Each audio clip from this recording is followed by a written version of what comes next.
Let's discover new worlds together.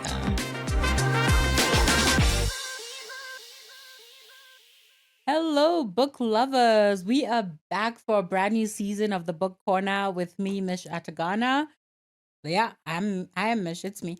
So, guys, I'm so excited for the season because I kind of ended it last season. I didn't even say anything. I didn't say there was going to be another season coming. I just did my last episode and just kind of went off into the sunset to think about what's next for me and the podcast and the books and all that's happening. Today's a packed day. We have 3 books we're going to go through. But before I get into it, just a few quick updates from me. Firstly, I've been reading a ton. Last year, I read about 120 books, and I was super excited to have kind of hit that goal. And this year, I'm trying to get to 130 books, so we'll see how that goes. And we started a book club, which is so exciting. So the books I'm going to talk about today, I did a giveaway of them about 2 weeks ago. And I asked people to tell me what got them into fantasy and if they'll be willing to join a book club. And they all said yes. And then I sent out a form, and about 80 people filled out the form. Now we have a book WhatsApp group with about 20 people have accepted the invite for the WhatsApp group. And I'm hoping to get more. And I also want to do another book club like for my fans in Nigeria, which I'm super excited for the audience in Nigeria as well. So we're going to do a book club as well. But a lot is going on. But yeah, we are back. We are so back. We are so back. So today we are going to dive into the world of Rebecca Yarros's The Empyrean series. And every episode, guys, you're going to watch me tell you that I'm becoming a serious podcaster this year because I'm making notes, I'm reading things, I'm getting them right, and I'm trying my best to not give out spoilers this season. But yeah, so we're gonna get into the Empyrean series. We're discussing this incredibly explosive journey that began with Fourth Wing, continued in Iron Flame, and now we are at an interesting point in the story with Onyx Storm. Now, from my understanding, based on like what Rebecca Yarros says, there are going to be 5 books total in the Empyrean series. So we have book 3. I'm gonna go around the mic and oh, these books are heavy, fam. So we got Fourth Wing, The Thickest of the Law, Iron Flame, and Onyx Storm, which just came out a couple weeks ago. So shall we dive into it and get into the world of Rebecca Yarros and the Fourth Wing series? The first thing to know is that these books, whenever people ask me, should I read Fourth Wing? I always say to them, yes, but please remember, this is a story about young people in their 20s, their early 20s. Okay, so think about that before you judge these characters too harshly. All right, awesome. So the for me, the notes I put together for this episode regarding the Empyrean series, I was like, these books offer a whirlwind and heart-pounding action, intricate political maneuverings, deeply emotional relationships, seriously, and of course, magnificent dragons. These books are about dragons, guys. That's literally what they're about. And they really have captured the imagination of the world. I think when we had Shakti from Pan Macmillan last year on the podcast, she'd said something about how Fourth Wing was really one of the things that got TikTok going in South Africa, like the book talk idea going in South Africa. So it really is a book that has captured the world, like the fandom of like the Empyrean series. They are intense. This morning while I was preparing for the podcast, I read a ton. When I say a ton of theories about what is going to happen is the fandom is super intense. They're very invested, and I think Rebecca Yarros has her work cut out for her when it comes to the next 2 books and keeping the fandom either happy or literally destroying them. So I'm super excited to see where she takes the story. All right, so each of the books kind of builds on the previous one, obviously because they're a series. But what I really like is just like it's accessible high stake fantasy, right? And I use that word very deliberately because if you're a huge fantasy reader like myself, there's certain fantasy that are not accessible to everybody. Wheel of Time, when it comes to the books, is not super accessible to like casual readers. What Fourth Wing has done, and I think this is why the popularity is also quite intense, it built a world of fantasy that feels very like Wheel of Timey, a little bit Tolkienish, you know, super like also a little bit George R. R. Martin, but then it kind of made it super accessible in the same ways where your Hunger Games, in the same world where your Hunger Games or your Divergence live. So that's what Rebecca Yarros does. She kind of combined these two worlds and made it super accessible for readers who are getting into fantasy for the first time. So let us kind of start with Fourth Wing and figure out what's going on in Basgiath War College. So when I read it, I pronounce it in my head as Basgiath, but I was also watching this video about this Gallic speaker who says it as Basgiath or Basgiath. So I don't know how you say it, but in my head when I read it, it's Basgiath. So Basgiath War College is where we begin our story with our heroine and the protagonist of the story, Violet Sorrengail.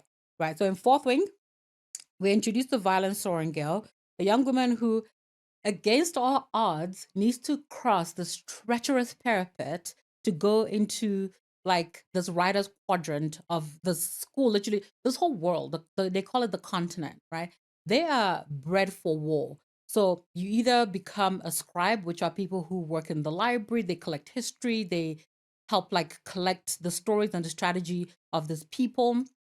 Then you have the riders who ride dragons and go into war and battle their enemies. And then you have the healers who are literally training to heal people from war. Then you have people who go into the infantry, who are the foot soldiers. So it's a country, a population built on war. And Violet, who her whole life thought she was going to be a scribe, she was going to follow in her father's footsteps, become a scribe, gets told by her mother, nope, she's going into the writer's quadrant. No scribe for her. She's like the scrawny little girl. She like her body's not built for what she's about to experience. So we begin with her crossing the parapet. And the way the parapet crossing is described, it is one of the scariest things you ever do, and people die before they even make it. So it's the first test to see if you got what it takes to be a rider. And also, mind you, the dragon that chooses you, they choose you also based on courage and a bunch of other things, right? So we begin with Violet in Fourth Wing. She crosses the parapet. No one there thinks she's going to actually survive this thing. They don't think that she'll make it past like day 3 in this kind of war college. But guess what? Our little baby girl makes it. She not only bonds with a dragon, she bonds with the most powerful dragon. You know, and she bonds with not just one, but 2 dragons, a powerful dragon and a mysterious little dragon that no one knows anything about. So this is kind of where we are at in Fourth Wing, right? Where she's like resilient, she's fighting against all odds, she's learning like all these things. Her sister has given her like her late brother's book and it's given her hints on how to survive hand-to-hand combat, how to like maneuver, like all the different tests they have to go through, and every day is a test. This place is brutal. I'm just like, these are 19, 20-year-old kids. Seriously? Like, what is going on in this world? But it's every day. It's a treacherous journey for our young heroine. And then she meets this guy, Zayden. So Zayden Royson, who is the son of her mother's arch enemy. Mind you, her mother's like the de facto principal of this war college school, right? I really shouldn't call it that. She's like the commander of the school. Um, and he is literally this character where everybody says to her, stay away from this character. We all know she's not going to stay away from him, right? Like, come on. Like, everybody goes, oh, this is such a slow burn romance between both of them. Spoiler alert. Yes, I know. By page 2, I knew they were going to do it. Like, no way. Like, even in the writing, I'm like, this is not slow burn anything. These people are going to end up together. It is what it is. And it's going to be intense. It's going to be toxic, but we're going to love it. So yeah, so Fourth Wing, we are kind of we see everything through the perspective of Violet. We learn about her struggles. We learn about the dragons through her. We learn about through her conversations with her dragons. We also see her relationship with Zayden and the kind of secrets he's definitely keeping and what's going on. And we begin to learn that there's more to what's going on in this world and this war than meets the eye. And we kind of a big kind of portion of that happens at the end of Fourth Wing and leaves us in a cliffhanger. Then we go to Iron Flame. Iron Flame is where I feel there was an escalation of everything that was happening because Violet is learning a lot of truths. Um, but here's the thing. I felt like some of those things could have been put in fourth wing. Um, but I feel you know when you read a book and because I read Fourth Wing, and literally as soon as finished reading Fourth Wing, this was last year. The next day I started reading Iron Flame. So the rush of Fourth Wing was still there when I was reading. But I think when I kind of took a breath later, personally, I really thought that Iron Flame could have used a bit more time to be worked on because so many of the things I felt were in Iron Flame could have been in Fourth Wing. Yes, we get to learn a lot of secrets. Surprise, surprise. Violet's brother's actually not dead. Sorry, guys. I know that's a big spoiler for you, but if you Google these things, all these spoilers are already out there. I apologize. Um, but we also are learning about political intrigues and the intricacies of their world. But I feel we're learning about it in a way that felt a bit too rushed because these things matter in Onyx Storm when we get to it, and it's so crucial for us as an audience when we get to Onyx Storm to truly understand these things that happen in Iron Flame. We learn about like the big bad that we think is the big bad is actually not the big bad. There's like another big bad, and it's just really bad. Like the world, it's not even just a case of like, will we survive it with our lives? It's like, will the land even survive this battle that is coming?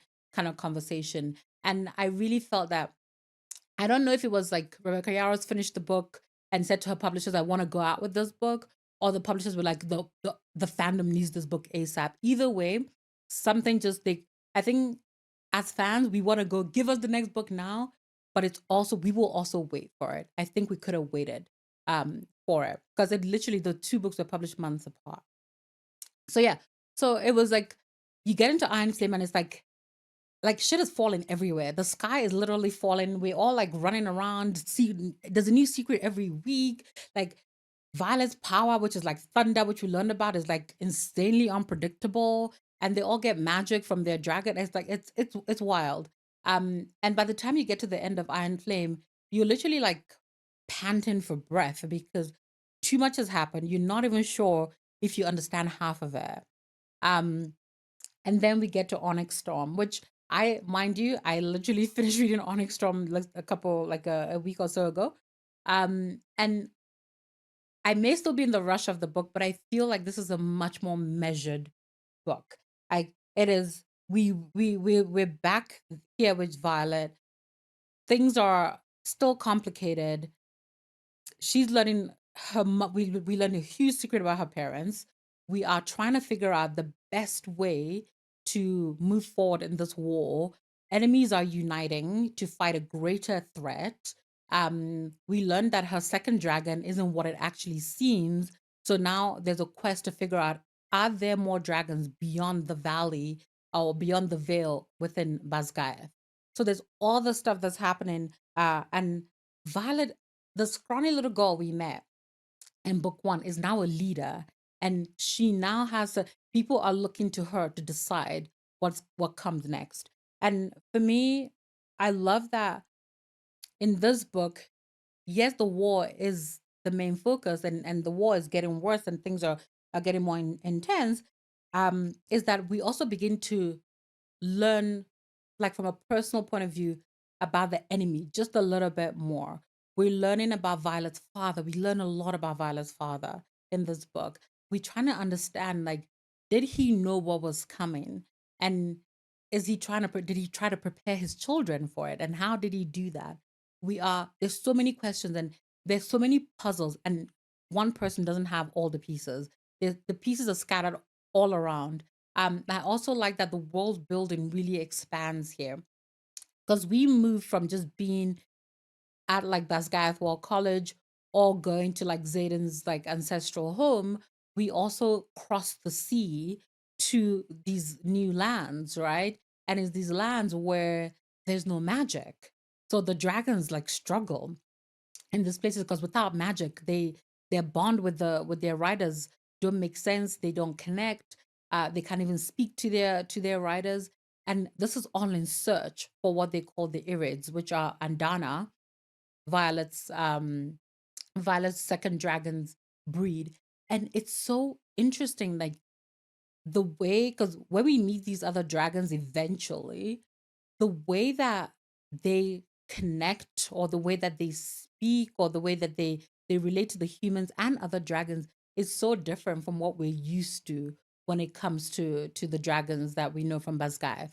And this is also like, it kind of it makes you think like, what happened before the first war? So about what seemed like a millennial or a couple thousand years ago, they had the first war, and and I'm trying to think what happened to make these other dragons leave, and also what, like, where are they? Where did they go? Where is this land?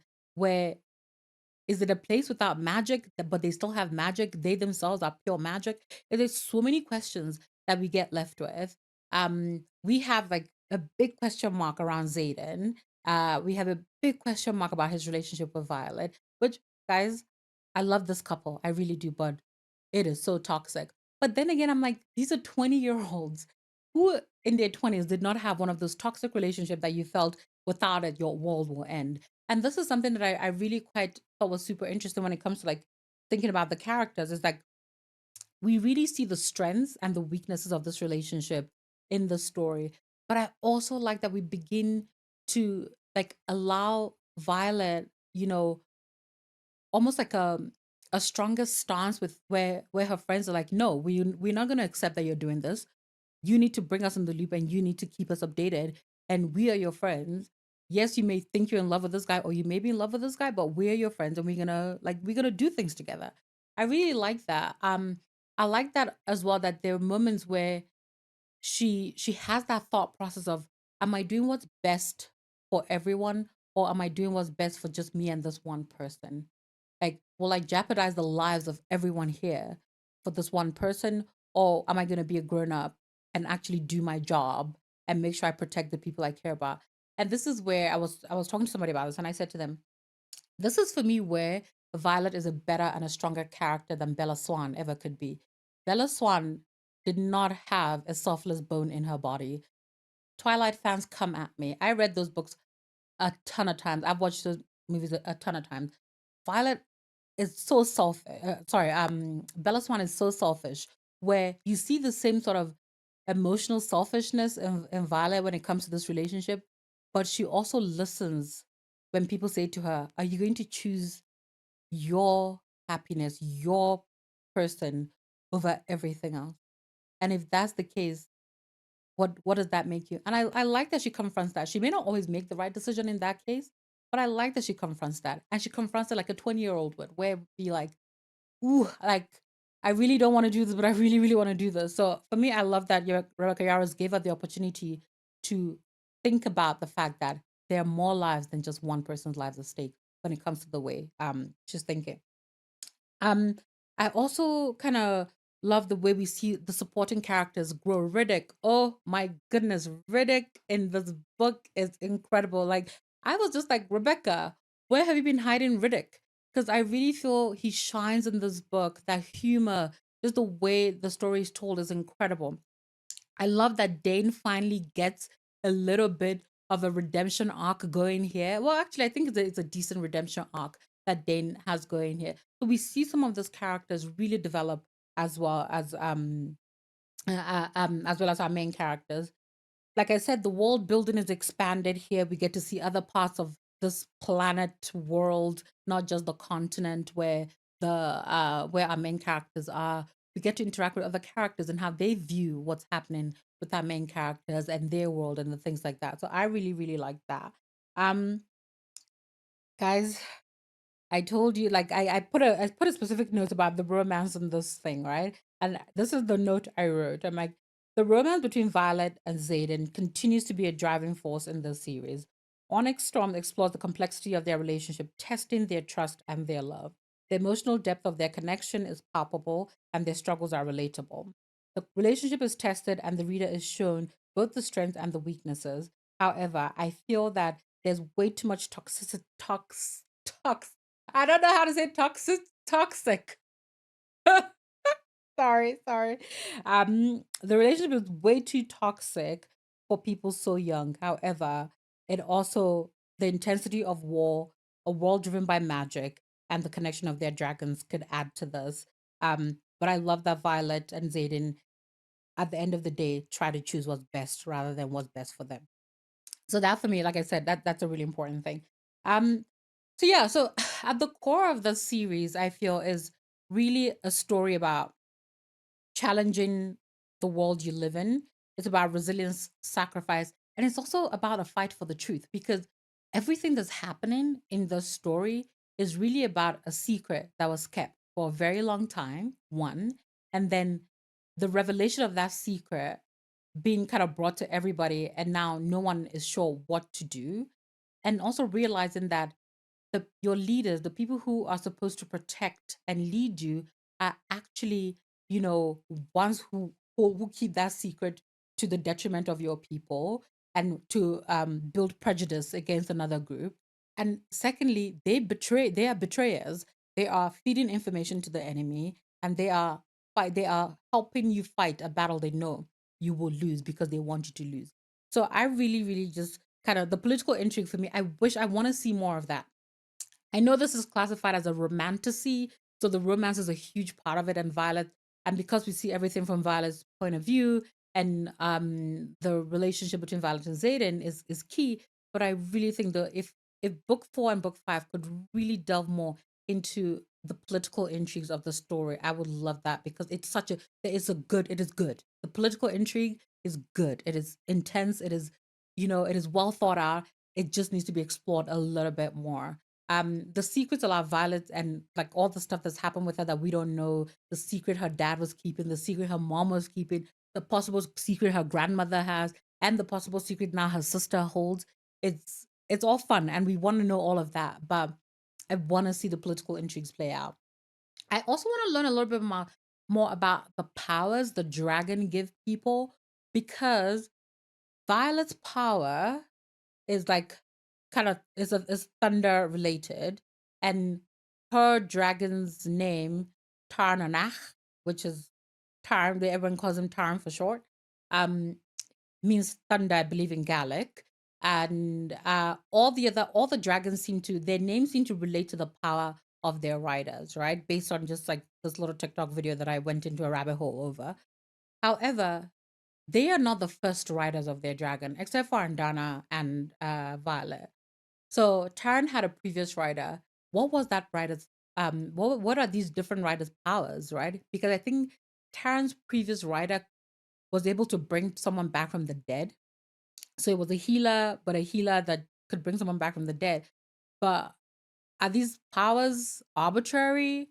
So why did Violet get the power that relates directly to the person to the dragon's name and not the previous rider and things like that? And Zayden's grandfather was the rider of Segale, who is his dragon, but he's got like shadow magic.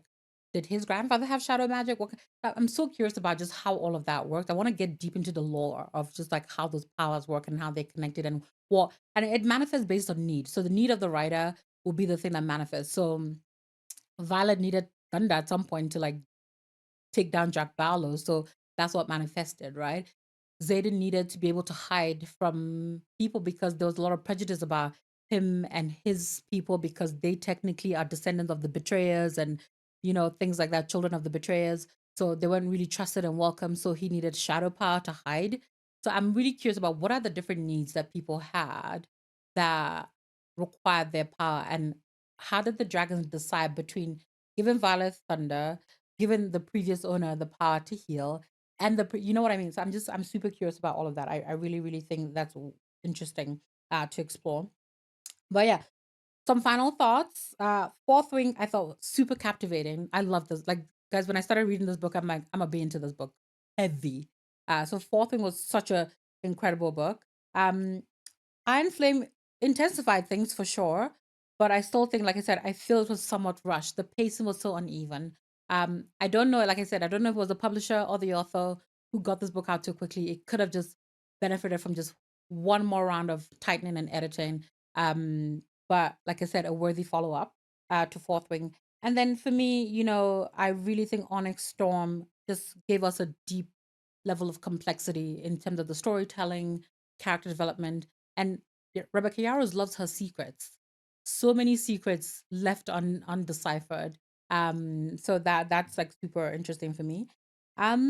Yeah, guys, read the Empyrean series. I think if you want to read fantasy about, like, if you want to get into high fantasy but are too scared about high fantasy and just like all the intensity of high fantasy, this is a nice middle ground. It's not like fluffy early fantasy. It's not super high fantasy. It's a nice middle ground for fantasy, and the story is compelling. It's fun. It's, there's some thirsty ass teenagers and young 20s people in there, but it's fun. It's a lot of fun to read. So yeah, so that's today's episode of the Book Corner with me, Mich Atagana. I hope that you grab a copy of these books and read them. I would love to hear what you think. If you've read them and you're part of the fandom, please don't hate me if I said anything you didn't like. But I would also love to hear your thoughts as well. So you can find me on Instagram, Globe Mish, where we can talk more about the books, or Books and Sneakers on TikTok. But for now, see you next time.